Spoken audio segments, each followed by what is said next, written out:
Hi കൂട്ടുകാരെ, നമ്മൾ 1-ാം ക്ലാസ്സിലെ മലയാളം പാഠം 6 പിന്നെയും ചെറുതായി പാലപ്പം എന്ന പാഠത്തിൻ്റെ കുഞ്ഞെഴുത്ത് പുസ്തകത്തിലെ പ്രവർത്തനങ്ങളാണ് ഇപ്പോൾ പരിചയപ്പെടുന്നത്. നമുക്ക് നോക്കാം. ഷൈനിയും ഉറുമ്പും കൂടി സൈക്കിൾ ഉരുട്ടി വരികയായിരുന്നു. അപ്പോൾ അവിടുന്നും ഇവിടുന്നുമെല്ലാം ശബ്ദമുണ്ടാക്കി ഓരോരുത്തർ പറന്നു വന്നു. ആരൊക്കെയായിരിക്കുമെന്നറിയാമോ? ആരൊക്കെയാണ്? നമ്മുടെ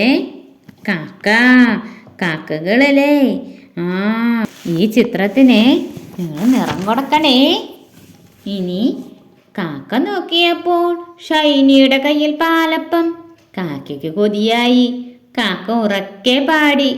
എന്തായിരിക്കും പാടിയത്?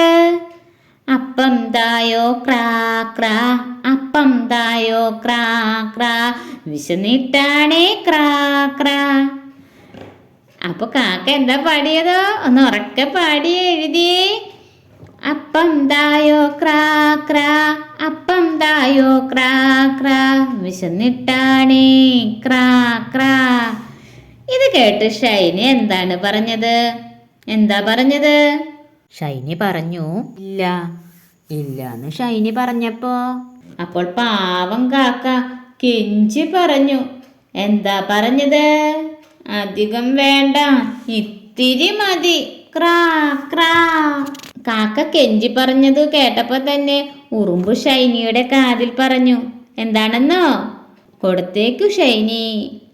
ഇത്തിരി മതിയെന്ന് കാക്ക പറഞ്ഞത് കേട്ടപ്പോൾ തന്നെ ഷൈനിക്കും പാവം തോന്നി. ഷൈനി എന്തു ചെയ്തു?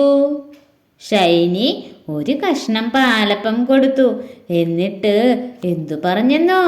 മധുരമുള്ള ഈ കഷ്ണം തരാം. പാലപ്പം കിട്ടിയപ്പോൾ കാക്കയ്ക്ക് എന്തു തോന്നി? കാക്കയ്ക്ക് സന്തോഷമായി. കാക്ക പാലപ്പവുമായി പറന്നു പൊങ്ങി. ഇനി എന്താ സംഭവിച്ചത്? ഇനി ബാക്കി ഭാഗങ്ങൾ നമുക്ക് അടുത്ത ക്ലാസ്സിൽ കാണാം. ബൈ.